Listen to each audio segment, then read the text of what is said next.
Benjamin Tony Atkins, the Woodward Passage Executioner. Otherwise known as the Woodward Hallway Executioner, Arrangement, Chronic Executioner. Attributes: assault and rape, crack addict, number of casualties, 11 date of murders, December 1991, August 1992. Date of birth: August 26, 1968. Victims profile: Darlene Saunders, 35, Debbie Ann Friday, 30 Bertha Jean Bricklayer, 26 Patricia Gunn George, 36 Vicky Truelove, 39 Valerie Chalk, 34 Juanita Strong, 23 Obscure Female's Body, Brenda Mitchell, 38 Vicky Beasley Brown, 43 Joanne O'Rourke, 40 Ausenina Waymer, 22 Strategy for Homicide, Strangulation Area, Detroit, Michigan, USA Status, condemning to 11 life terms on May 11, 1994. Passed on in jail on September 17, 1997. Benjamin Tony Atkins, August 26, 1968, September 17, 1997, otherwise called the Woodward Hall Executioner, was an American chronic executioner who killed 11 ladies in Detroit, Michigan during a time of 9 months between December 1991 and August 1992. Every one of the casualties were found in empty structures. All were assaulted and choked to death. Most of the ladies were killed in Highland Park. A significant number of the casualties were functioning as street workers. Atkins said he was spurred by a contempt of prostitution. During his preliminary, it was uncovered that Atkins himself was assaulted at age 10 and saw his mom participate in prostitution. Atkins was condemned to 11 life sentences. In any case, on September 17, 1997, he passed on from a disease brought about by HIV. Casualties: Darlene Saunders, 35, went after and assaulted in October 1991 in Good Country Park. She made due. Debbie Ann Friday, 30, tracked down, choked on December 14, 1991 in Good Country Park. Bertha Jean Bricklayer, 26, tracked down, choked on December 30, 1991 in Detroit. Patricia Gunn George, 36, tracked down, choked on January 3, 1992 in Detroit. Vicky Truelove, 39, tracked down, choked January 25, 1992 in Detroit. Valerie Chalk, 34, tracked down, choked February 17, 1992 at Monterey Inn, room 68, Good Country Park.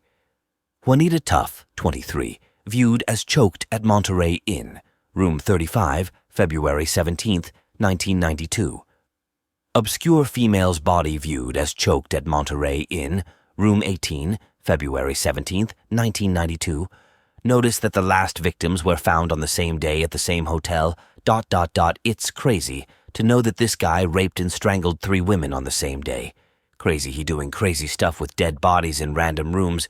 But back to the victims list. Brenda Mitchell, 38, tracked down, choked April 9, 1992 in Good Country Park.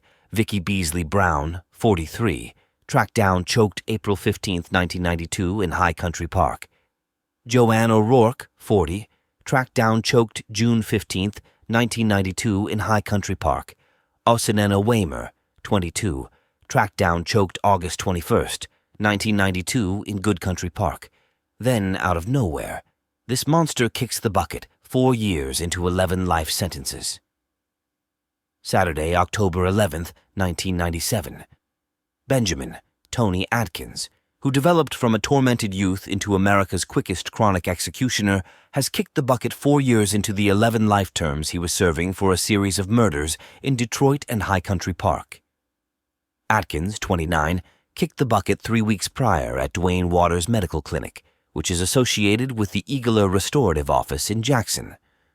Reason for death was recorded as HIV disease. Expression of his passing traveled through the Detroit law enforcement local area in the not-so-distant future when reappraising courts declared that the test to his different convictions was unsettled. While nobody revels in another's passing, even one who has carried out such frightful wrongdoings, basically the people who lost friends and family at Mr. Atkins' hands, can breathe easy in light of realizing he won't ever be delivered once more into society, said Michael Reynolds, who indicted Atkins in a 4-month Detroit Recorder's Court preliminary. During a 9-month time frame in 1991 and 1992, Atkins assaulted and choked 11 ladies, a large number of whom had chronicles of prostitution and illicit drug use. A few of his casualties were tracked down in deserted inns and other neglected structures close to Woodward Road. Atkins amassed the best number of casualties in such a time frame in the U.S., as per FBI specialists. Atkins said he was driven by scorn of whores. Before he was captured, as the cost mounted, a team of specialists from Good Country Park, Detroit, the Michigan State Police, and the FBI was collected. The alliance highlighted the earnestness of the manhunt, given the habitually harsh relations between the Detroit City organization and the FBI. However, through bogus beginnings and periodic staggers, the team arranged, helped in extraordinary measure, and endure a by-a-lady assault by a road character she knew exclusively as Tony. Any chronic executioner, particularly a productive one like Atkins, requires a decent collaboration, Team Part Paul Lindsay said Friday.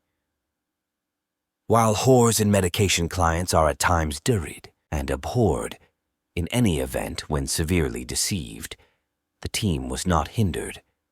It doesn't make any difference who the casualties are, you simply need it halted, said Lindsay.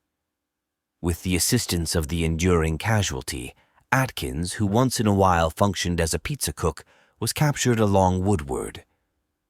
Atkins was an investigation of experience growing up trouble.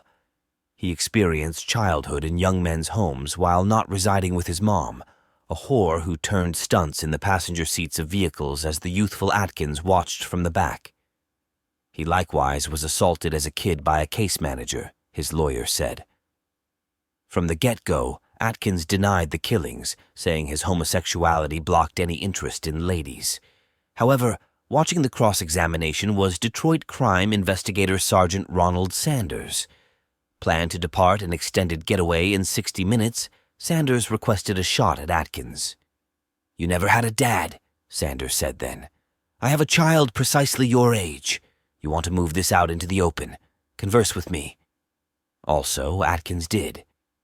Managing 5 cheeseburgers, Atkins admitted to the homicides, including one casualty that he had concealed in a mysterious storm cellar underneath an empty carport.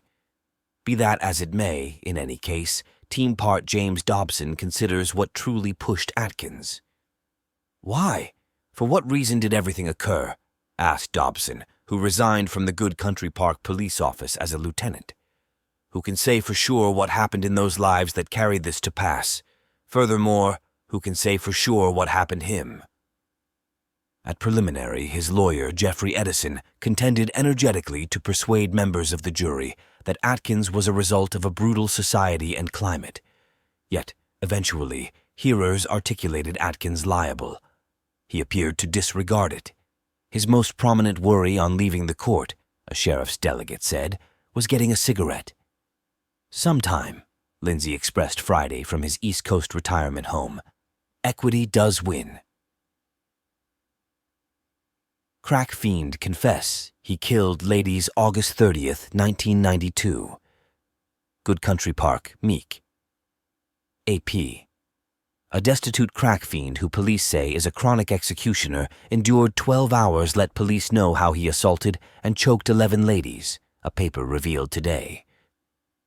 "I killed every one of them 11, so I didn't need to stress over them squeezing charges," Benjamin Atkins told agents August 21st, as indicated by the Detroit Free Press. Atkins, 24, had been charged in the slayings of 4 ladies and with endeavored murder and assault in an assault on a 5th. The dead ladies were among somewhere around 9 whose bodies have been tracked down in Detroit and the territory of Good Country Park since December. The Free Press said Atkins depicted the killing of Juanita Harvey, 23, whose body was tracked down in an unwanted inn.